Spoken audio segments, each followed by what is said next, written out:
Welcome to PEP8, a not quite as simple computer. We'll start with some credits. PEP8 is the brainchild of J. Stanley Warford, professor of computer science at Pepperdine University, and is used along with his textbook for both undergraduate and graduate level courses there. So it's actually pretty close to a real computer, a small one, but a real one. The reason I say small is its memory is limited to 64K, or 2 to the 16th. Still a lot better than the super simple computer, where we had a whopping 16 words of memory. Notice how that PEP8's memory, like almost all modern computers, is organized in bytes, not in the 16-bit words we used with SSC. In its CPU, it has the same kind of registers that SSC does. It has a program counter. It's 16 bits worth of program counter, and now all the 16 bits are useful to address those 64K bytes of memory. It has a 16-bit accumulator, just like SSC, and again, all those 16 bits are useful now.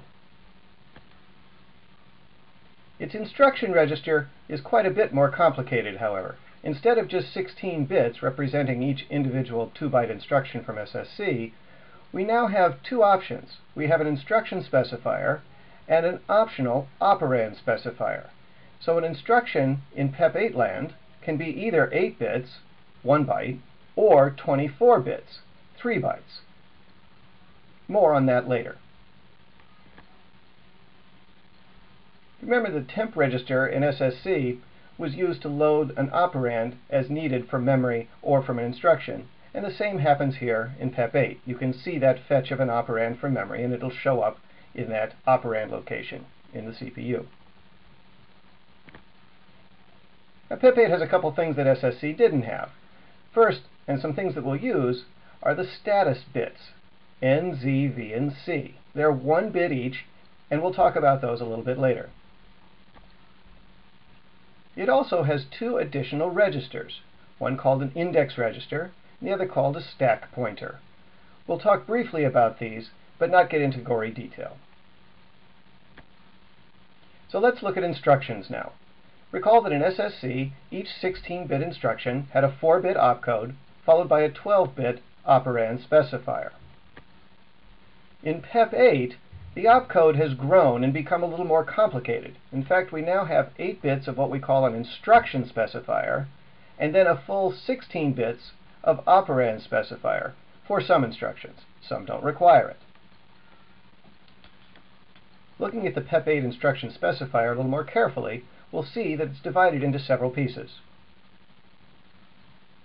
The first 4 bits are an opcode, just like we had back in SSC.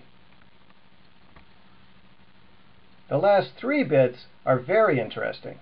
They specify the addressing mode. So far, we've seen 2 addressing modes in SSC, immediate and direct.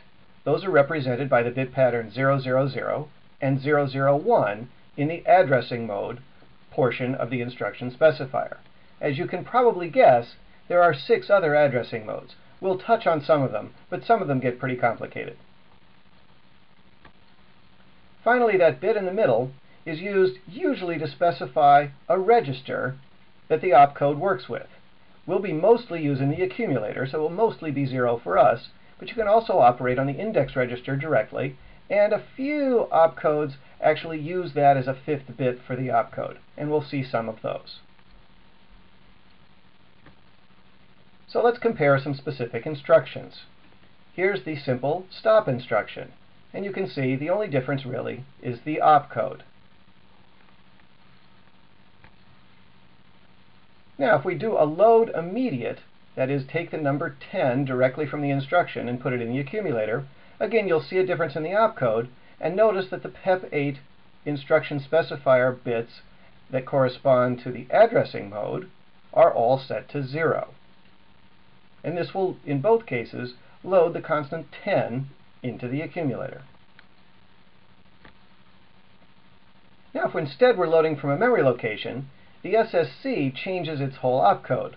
PEP8 just changes the bit in the addressing mode, and the opcode actually stays the same.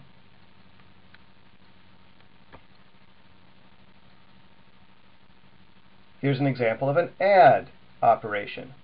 Again, notice that the opcodes differ, and because we're adding from memory, PEP8 has the addressing mode set to 1. And here's the power of having that separated address mode. PEP8 can also do an add immediate without going to memory. SSC didn't have an opcode for that, and so it couldn't do it. Input-output is also much more powerful in PEP8 than in SSC. It uses a keyboard-style input, which means we can type in both numbers and ASCII characters. There's also a way that you can set it up in what's called batch or pre-recorded mode, which is really handy if you're trying to test a program with some extensive input. Saves you from typing it every time. Now this obviously implies some differences in the input-output instructions. In SSC, to get number input to the accumulator, we used a particular opcode. In PEP8, we also use an opcode. Notice this is one of those 5-bit special opcodes. It's actually an instruction trap if you really want to get into the graduate level course. And instead of going to the accumulator, it goes to memory. Number output, similarly, is a 5-bit opcode, and notice that this can be either immediate or direct in PEP7. So, in the case shown here, we can take it as immediate with an addressing mode of 0, but if we simply change the addressing mode to 1, we can output directly from memory. So let's summarize the differences between SSC and PEP8. First of all, we have 2 to the 16th bytes of memory, 64 kilobytes. Second, we have 32 opcodes, or sort of. As we pointed out, a lot of those are 4-bit opcodes with a separate register bit. We have variable-sized instructions, 1 or 3 bytes, depending on what we need. Most opcodes can be immediate or direct in addressing mode. Addressing mode is separated from the opcode as to being sort of bundled with it in those 11 we had with SSC. Input and output is directly to memory rather than to the accumulator. And finally, we have a more sophisticated human interface device, typewriter-style input and output, rather than typing numbers only. Putting it all together, here's what PEP8 looks like in its simulated running. The next podcast goes into more detail about how to operate the simulator, or you could fire it up and explore yourself. Good luck!